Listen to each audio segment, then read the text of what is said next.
아멘. 자, 하나님, 당신의 백성을 위로하시다. 하나님, 당신의 백성을 위로하시다라는 제목으로 오늘 말씀 은혜를 나누도록 하겠습니다. 어느 남편 집사님과 부인 되시는 권사님의 댁에 외동아들이 있었어요. 근데 이 아들이 어릴 때 이제 교통사고로 후천적인 장애를 안고 있었습니다.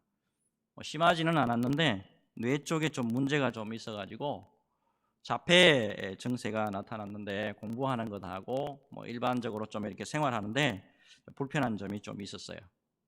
근데 이 아들이 이제 고등학교를 졸업하고 신체 검사를 받았는데 현역 입대 통지서를 받은 거예요. 집에서는 이 아들이 정상적인 이 청년들과 군대에서 훈련을 잘 받을 수 있을 건지, 그리고 그 당시에 2년이 조금 넘었는데 2년이 좀 넘는 이 군 생활을 잘 견딜 수 있을 건지 걱정과 염려가 되는 거예요. 그래서 집사님과 권사님은 이 아들의 군 문제로 새벽 예배 때마다 깊은 기도를 하면서 하나님의 은혜를 간구하고 또 간구를 했습니다. 이었고 이제 아들이 이제 입대해야 할 날이 됐어요. 하나님께 이제 모든 것을 맡기고 기도는 했는데 불안한 마음이 가시지 않았어요, 솔직히. 자, 그날도 이제 새벽 예배를 부부가 같이 드리고 이제 집에 오자마자 아들과 함께 이제 짐을 싸가지고 훈련소로 이제 출발을 채비를 하고 있었어요. 자, 근데 예고도 없이 목사님이 이제 그 집에 찾아오신 거예요. 아무래도 아들을 위해서 출발 전에 내가 기도를 꼭 해드려야 될 것 같아서 찾아왔다고 하시면서 간절히 아들을 위해서 기도해 주시는 겁니다. 기도 중에 하나님의 말씀을 주셨는데 이 말씀을 주신 거예요. 어떤 말씀을 주셨냐? 이사야 41장 10절. 두려워하지 말라. 내가 너와 함께함이라. 놀라지 말라. 나는 내 하나님이 됨이라. 내가 너를 굳세게 하리라. 참으로 너를 도와주리라. 참으로 나의 의로운 손으로 오른손으로 너를 붙들리라. 이 말씀 주시면서 목사님이 간절히 그 아들을 위해서 기도해 주셨는데 무엇보다도 이 두 부부에게는 이 하나님의 말씀이 너무나도 큰 위로가 되는 거예요. 온 가족이 이 하나님 말씀 이 한 구절 때문에 큰 위로를 받게 됐어요. 놀랍게도 이 위로와 함께 아들이 이 군생활 무난히 잘 감당하고요. 그리고 은혜롭게 잘 제대했습니다. 그리고 지금 직장생활 잘 감당하고 있고 청년이 돼서 믿음 생활도 참 잘 감당하고 있습니다. 여러분, 우리가 믿음의 길 가는 가운데 힘들고 어렵고 사람의 힘으로 도저히 감당할 수 없는 그런 일들을 참 우리가 많이 만나죠. 이때 사람의 위로도 참 중요하지만 무엇보다도 하나님이 직접 찾아오셔서 위로해 주실 때 그보다 더 큰 위로는 없는 줄로 믿습니다. 여러분, 특별히 오늘 말씀 속에서 당신의 백성들을 절대 잊지 않아요. 우리 하나님은 당신의 백성들을 절대 잊지 아니하고 위로해 주시는 그 하나님, 위로와 소망과 회복으로 함께 하신 은혜의 하나님, 그 은혜의 하나님을 만나는 귀한 시간이 되었으면 합니다. 암울하고 어렵고 힘든 시대에 여러분, 하나님 말씀보다도 더 위대한 위로는 없어요. 이 위대한 위로와 위대한 말씀 가운데서 큰 은혜 받는 귀한 시간 되시기를 주 예수님의 이름으로 축복합니다. 자, 이제 오늘 말씀으로 넘어가는데, 자, 오늘 말씀은 에레미야 선지자가 기록한 말씀 중에 가장 유명한 말씀이 기록된 부분이잖아요. 자, 에레미야 선지자는 몇 주 전에 제가 이미 소개를 해드렸는데 눈물의 선지자로 소개를 해드렸고 주전 628년부터 585년까지 무려 5왕을 거치면서 선지자 생활을 했죠. 자, 요시야, 여호아스, 여호야김, 여호야긴, 시드기야, 이 5왕을 모두 거치면서 선지자 사명을 잘 감당했던 사람이 누구냐? 예레미야예요. 근데 우리는 주로 이제 어떻게 알고 있냐면 예레미야는 주로 하나님의 심판의 강력한 말씀을 증거한 사람으로 이렇게 많이 기억을 하고 있는데, 그것뿐만 아니고 중요한 것은 하나님의 심판만을 선포한 것이 아니고 하나님의 위로도 빠짐없이 선포했다는 거, 여러분 이것을 꼭 기억할 필요가 있습니다. 특별히 예레미야 30장부터 시작해서 오늘 이제 본문 33장까지 읽었잖아요.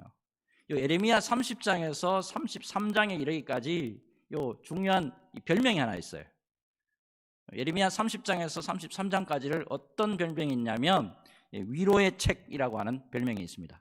위로의 책. 이 남유다의 범죄에 대해서 하나님의 심판의 말씀이 주를 이루고 있기는 하지만 그 가운데서도 하나님께서 당신의 백성들을 위로하시는 모습, 이거를 우리가 분명히 볼 수가 있습니다.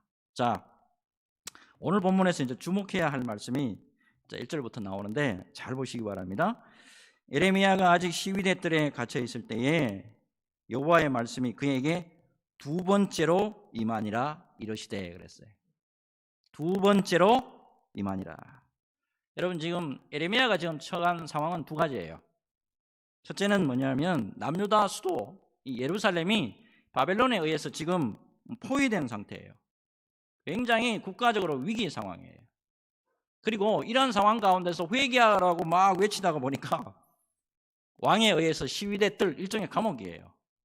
여기 지금 갇혀 있는 상황입니다.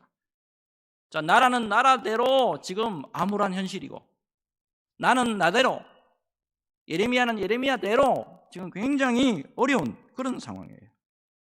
자, 그런 가운데 우리 하나님이 말씀으로 위로하시면서 다가오시더라는 거예요. 특히 오늘 말씀 보니까 여호와의 말씀이 그에게 두 번째로 임하니라 그랬어요. 이게 굉장히 여러분 중요한 건데, 하나님께서 당신의 백성들에게 한 번이 아니고 두 번, 아니 여러 번 계속해서 말씀하고 계신다는 거, 이거 굉장히 중요한 거예요, 여러분.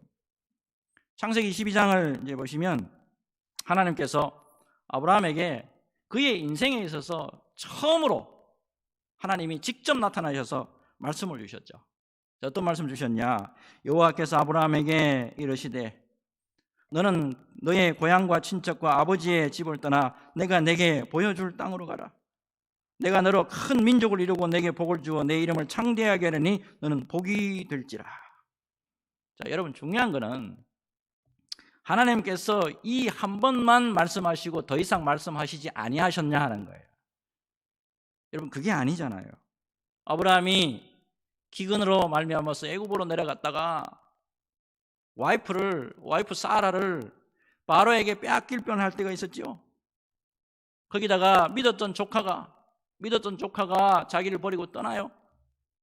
그리고 아들 주신다고 하는, 이삭을 주신다고 하는 그 믿음 가운데 잘 거하고 있었는데 믿음의 인내 한계점에 막 도달할 때도 있었단 말이에요. 인내심이 막 무너져 내리고 있을 상황도 있었단 말이에요. 놀랍게도 하나님은 그때마다 계속 나타나셔서 말씀으로 함께 하셨고 위로로 함께 해주셨다는 거예요. 오늘 본문도 딱 보니까 예레미야에게 하나님이 두 번째로 말씀하셨다 이렇게 말씀하고 있잖아요. 이게 여러분 무슨 의미인가요? 예레미야의 입장에서 하나님이 계속 나에게 말씀을 주신다, 그때마다 계속 말씀을 주신다, 이거는 뭐냐면 분명히 위로라는 의미의 위로. 하나님이 이러한 상황 가운데서도 하나님이 나와 함께 하시는구나, 이러한 상황 가운데서도 하나님이 나를 떠나지 아니하셨구나, 나에게 말씀으로 힘을 오늘도 주시려고 하시는구나. 놀라운 은혜예요. 자, 그러면서 하나님은 당신이 어떠한 분이냐 말씀하시죠. 2절을 봅시다. 이 일을 행하시는 여호와.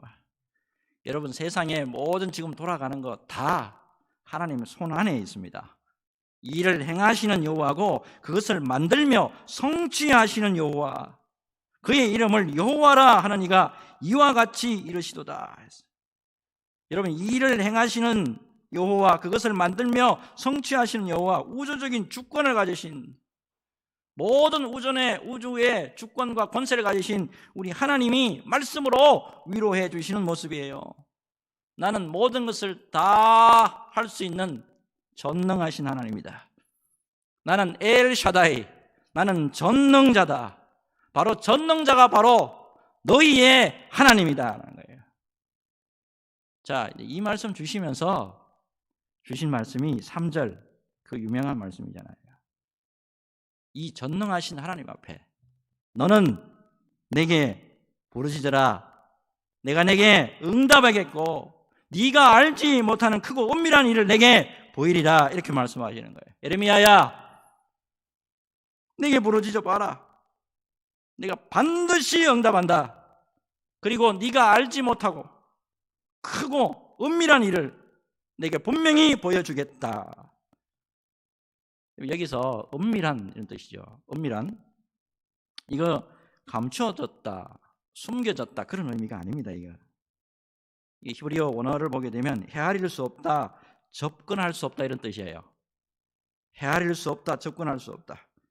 인간 이해 너머에 있는 거, 인간 이해에 이 너머에 있는 일까지 하나님이 다 보여주시겠다는 거예요. 언제요? 하나님 앞에 부르짖어 기도할 때. 자, 그러면 크고 은밀한 일이라는 게 이게 뭐냐? 이거 잘못 해석하면 이게 오늘 이 앞뒤 이 문맥을 잘못 해석할 가능성이 많아요. 자, 이 크고 은밀한 일이라는 게 뭐냐 하면 앞뒤 오늘 본문을 딱 보시면 이거 예루살렘의 회복을 의미합니다. 예루살렘의 회복. 자, 근데 중요한 거는 지금 하나님이 말씀하고 있는 시점 이거예요. 지금 말씀하고 있는 시점이 언제냐? 지금 예루살렘이 멸망했느냐? 멸망하지 않았어요. 지금 예루살렘이 이렇게 바벨론에 의해서 포위만 된 상태예요. 자, 이거는 암시적으로 봤을 때 예루살렘이 곧 망한다라는 그런 뜻도 있지만 그보다는 지금 오늘 주신 말씀을 보면 이 멸망한 예루살렘을 하나님이 회복시키겠다고 하시는 소망과 위로의 말씀을 먼저 주고 계신다는 거, 여기에 주목하셔야 돼요.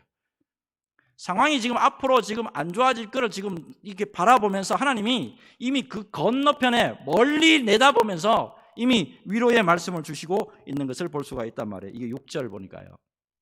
그러나 보라, 내가 이 성읍을 치료하며 고쳐 낫게 하고 평안과 진실이 풍성함을 그들에게 나타낼 것이며 했습니다. 내가 이 성읍을 치료하며 고쳐 낫게 하고, 자, 이게 하나님의 심판으로 말미암아서 파괴된 예루살렘을 지금 무엇에 지금 비유했냐면 병에 걸린 거로 지금 비유하고 있는 거예요. 이 병에 걸린 예루살렘을 치료하심으로써 평안과 진실이 풍성함이 나타나도록 하겠다, 이렇게 지금 말씀하고 있는 거예요. 결국에 하나님은 이 병든 예루살렘을 치료해서 낫게 하심으로 회복하시겠다. 자, 이 말씀 주시고 있는데 특별히 여러분 고쳐 낫게 하시고 이래 됐죠. 고쳐 낫게 하고, 여기에 해당하는 히브리 원어를 보니까 이런 뜻이 또 포함이 되어 있어요. 상처에서 새살이 돋아나는, 상처에서 새살이 돋아나는. 자, 정리하면 이렇습니다. 하나님의 심판에 의해서 이스라엘이 큰 고통을 당하겠지만 그 고통에만 머무는 것이 아니고 상처가 나아서 새살이 돋아나듯이 회복의 역사가 반드시 있을 거라는 거예요.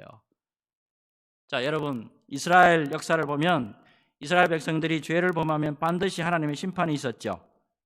자, 여러분, 하나님의 심판이 임하면 반드시 엄청난 고통과 고난이 뒤를 이었어요. 그런데 중요한 것은 뭐냐면 그 고통이 고통으로 끝나는 법이 단 한 번도 없었다라는 이야기입니다. 고통 뒤에 그 고통받는 상처에서 새살이 돋아나듯이 하나님의 회복의 역사가 반드시 있도록 하나님께서 이끌어 주셨다는 거예요. 우리나라 교계의 목사님 가운데 참 성자처럼 귀하게 여김을 받은 분이 계신데 여러분 잘 아시는 한경직 목사님이 대표적이라고 할 수 있습니다.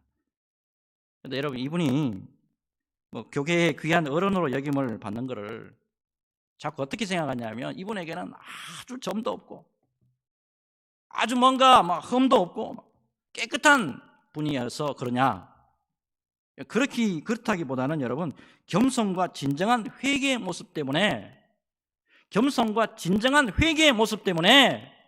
하나님 앞에 귀하게 쓰임받았다라고 하는 것이 맞을 겁니다.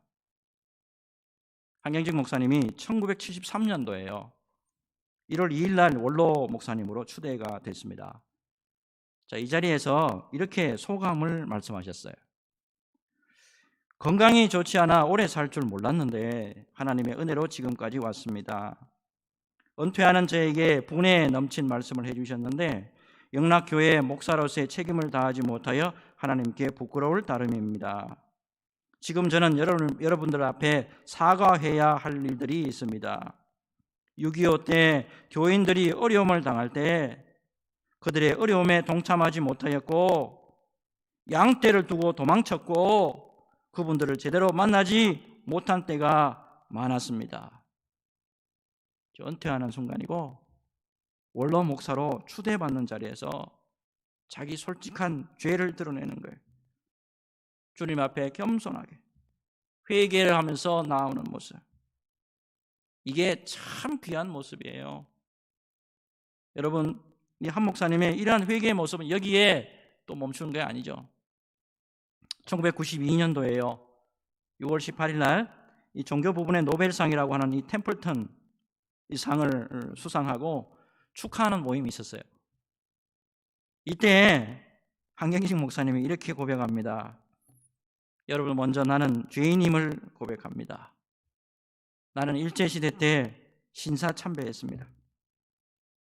나는 이런 죄인을 하나님이 사랑하시고 축복해 주셔서 한국교회를 위해서 일하도록 이 상을 주셨습니다. 이렇게 고백했어요. 여러분, 저는 이런 모습을 보면서 하나님 앞에서 자신의 허물과 죄를 놓고 진정으로 고통 속에서 이분이 얼마나 몸부림쳤겠느냐, 이게 보이더라고요. 한국교회에서 내노라고 하는 지도자 중에 한 사람이에요. 그런데 자신의 죄 때문에 자신의 죄를 바라보면서 모든 사람들에게 그 죄를 다 드러내면서 진정으로 고통을 경험했다는 것을 우리에게 보여주죠. 그렇지만 놀라운 게 있어요. 여러분, 고통이 이 고통으로 끝나지 않도록 하나님이 그분에게 은혜를 주셨다는 거예요.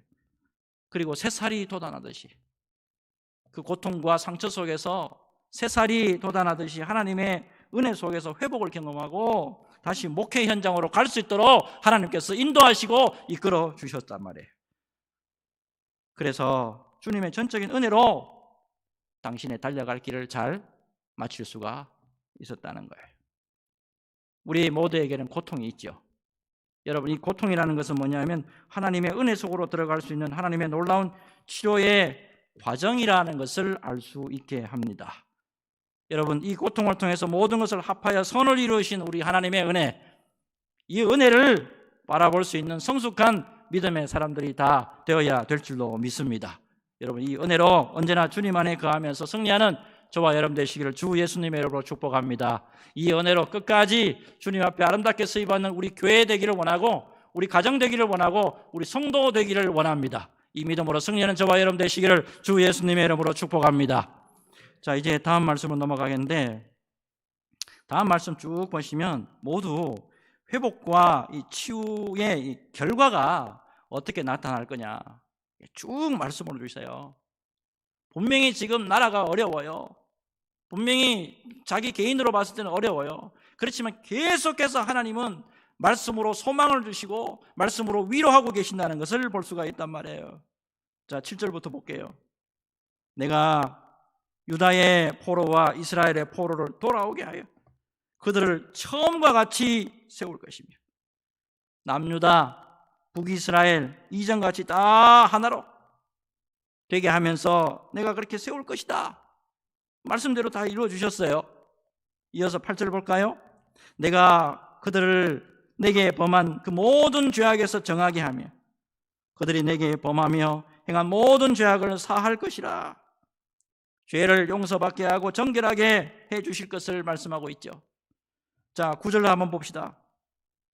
이 성읍이 세계 열방 앞에서 나의 기쁜 이름이 될 것이며 찬송과 영광이 될 것이요 그들은 내가 이 백성에게 베푼 모든 복을 들을 것이요 내가 이 성읍에 베푼 모든 복과 모든 평안으로 말미암아 두려워하며 떨리라. 자, 여기 보니까 이 성읍이 세계 열방 앞에서 나의 기쁜 이름이 될 것이며 회복된 백성이 옛 명성과 영광을 다시 얻게 될 것이다. 그리고 멸망한 이스라엘을 조롱했던 모든 열방들이 하나님이 축복하시는 걸 보고 두려워 떨게 될 것이다. 이렇게 지금 말씀해 주고 있어요. 자, 무엇보다도 여러분, 우리 10절하고 11절 같이 우리 합독하기를 원하는데, 하나님이 위로해 주시고 하나님이 소망으로 주시는 말씀이에요. 자, 10절, 11절 우리 같이 보절을 맞춰서 우리 온라인 예배 드리시는 분도 마찬가지 같이 보시고 우리 합독하겠습니다. 시작. 여호와께서 이와 같이 말씀하시니라. 너희가 가리켜 말하기를 황폐하여 사람도 없고 짐승도 없다 하던 여기 곧 황폐하여 사람도 없고 주민도 없고 짐승도 없던 유다 성읍들과 예루살렘 거리에서 즐거워하는 소리, 기뻐하는 소리, 신랑의 소리, 신부의 소리와 및 만군의 여호와께 감사하라. 여호와는 선하시니 그 인자하심이 영원하다 하는 소리와 여호와의 성전에 감사제를 드리는 자들의 소리가 다시 들리리니 이는 내가 이 땅에 포로를 돌려보내어 지난 날처럼 되게 할 것임이니라. 여호와의 말씀이니라. 아멘. 여러분, 폐허가 된 이 예루살렘에 하나님이 사람들로 가득 채우게 해주실 거고 기쁨과 감사와 찬양 소리가 다시 들리도록 하겠다. 하나님의 놀라우신 소원, 소망과 위로의 말씀이에요. 다시 말씀드리거니와 여러분, 이 흥미로운 사실은 이 지금 말씀은 지금 상황이 어떠냐는 거 다시 여러분 잘 기억하셔야 돼요. 예루살렘이 망했느냐? 그렇지 않아요. 그냥 바벨론에 의해서 지금 포위만 되어 있는 상태란 말이에요. 그런데 미리 하나님은 예루살렘을 향하여 이 예레미야에게 이 말씀 주시고 있는 거예요. 하나님께서 최악의 순간이라고 할 수 있는 이 순간, 하나님께서 지금 어떻게 보면 누구나 보더라도 최악이라고 할 수 있는 이 상황 가운데서 당신의 백성들에게 하나님께서 무엇을 주시고 계시냐? 위로의 메시지를 주고 계신다는 거예요. 여러분, 하나님은 이렇게 언제나 당신의 백성들을 잊지 아니하시고 위로하기를 원하시고 말씀으로 붙들어 주시기를 원하시는 사랑의 하나님이시라는 것을 믿음으로 받는 저와 여러분 되시기를 예수님의 이름으로 축복합니다. 여러분, 19세기 아일랜드의 유명한 목사님이에요. 조셉 스크리븐이라는 분이 있습니다. 이분은 이제 유복한 가정에서 자랐는데 이 아일랜드 이 최고의 명문 대학이죠. 이 트리니티 대학을 졸업을 했고 이 가문의 이제 전통에 이제 따라서 이제 직업 군인이 되려고 했는데 건강상의 문제로 이제 문학을 전공하게 되고 교직에 이제 몸을 담게 됩니다. 자, 이 교직에 몸을 담고 있을 때 복음을 듣고 예수님을 영접하게 되었습니다. 자, 근데 1843년입니다. 결혼을 앞두고 있었는데 이 스크리븐이 큰 비극을 맞이하게 되죠. 결혼식 바로 하루 전날입니다. 약혼녀가 자기를 만나러 오다가 그만 이게 강으로 떨어져서 익사하는데 그 익사하는 장면을 이 사람이 본 거예요. 얼마나 이게 큰 충격에 휩싸려가지고 일상생활도 제대로 못했다 그래요. 자, 2년이 지나고 난 다음에 1845년이 됩니다. 자, 스크리븐이 과거를 잊고 새로운 삶을 찾으려고 이제 아일랜드, 영국 바로 옆에 있는 게 아일랜드죠. 어디로 가느냐? 카나다로 갑니다. 이 카나다 온타리오로 떠나게 돼요. 자, 그리고 10년의 세월이 이제 흘러가는데 마음의 상처가 이제 많이 이제 아물고 또 이제 그곳에서 객지 생활도 잘 적응을 해요. 자, 그곳에서 펜켈리라고 하는 집안의 가정 교사로 이제 있었는데 이 펜켈리 집안의 친척인 이 엘리자 로슈라는 사람하고 이제 만나서 또 사랑을 하게 됩니다. 자, 근데 또다시 이 여자를 잃어버리는 비극을 맞이하게 됩니다. 자, 결혼을 앞두고 약혼여인 이 엘리자가 폐렴에 걸려가지고 폐렴에 걸려서 4개월 만에 세상을 떠나요. 약혼녀 둘을 차례대로 잃어버렸어요. 이 스크리븐이 얼마나 깊은 절망에 빠졌는지. 자, 근데 여기까지만 해도 어떻게 보면 참을 수 있었는지 몰라요. 근데 여기다가 또 한 번의 청천벽력 같은 소식이 들려와요.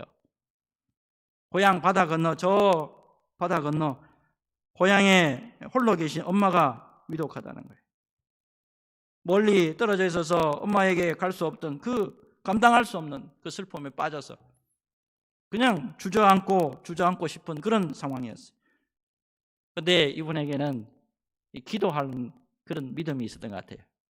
그런 상황 가운데서 하나님 앞에 무릎을 꿇고 기도를 합니다. 기도 내용이 이거예요. 하나님, 저는 사랑하는 약혼녀를 잃었습니다. 저는 매우 외롭고 고독합니다. 하지만 더 외로움 가운데 있는 제 어머니의 친구가 되어 위로해 주시고 제 어머니의 병을 고쳐주세요. 이제부터 저도 외로운 사람들의 친구가 되겠습니다. 주님만을 위해 평생 살겠습니다. 하나님 앞에 간절히 기도해요. 놀랍게도 이분에게 우리 주님이 찾아오십니다. 형언할 수 없는 평안이 가슴 속에서 넘쳐 흘렀다 그래요.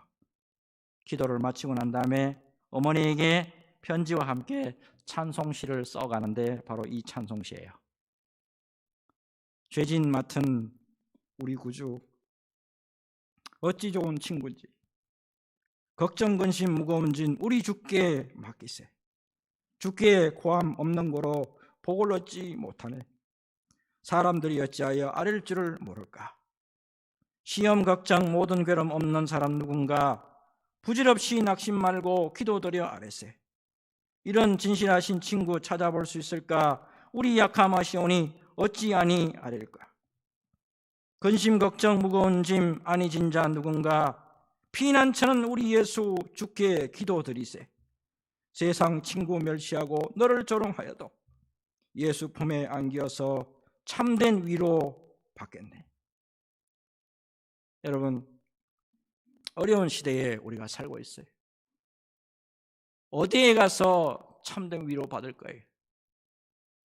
누구에게 가서 참된 위로를 받을 거예요? 그러나 여러분, 참된 위로는 멀리 있지 않아요. 우리 주 예수 그리스도. 여러분, 인생의 최악의 순간이라고 할지라도 참된 위로는 우리 주님 예수 그리스도에게 있다는 것, 이거 잊지 마시기 바랍니다. 우리 주님은 길이요 진리요 생명이 되십니다. 그분에게 가까이 나올 때 언제나 풍성한 위로가 있고 풍성한 말씀이 있고 풍성한 소망이 있는 줄로 믿습니다. 그래서 하나님 예수 품에 안겨서 참된 위로를 받고 언제나 은혜로 승리하는 이 은혜가 우리 가정과 우리 모든 성도들에게 넘치시기를 주 예수님의 이름으로 축복합니다. 한 주간 동안, 아니 여러분과 제가 사는 날 동안에 이 은혜가 충만하셔서 주님의 영광이 되는 삶을 사는 저와 여러분 모두가 되시기를 주 예수님의 이름으로 축복합니다. 주님,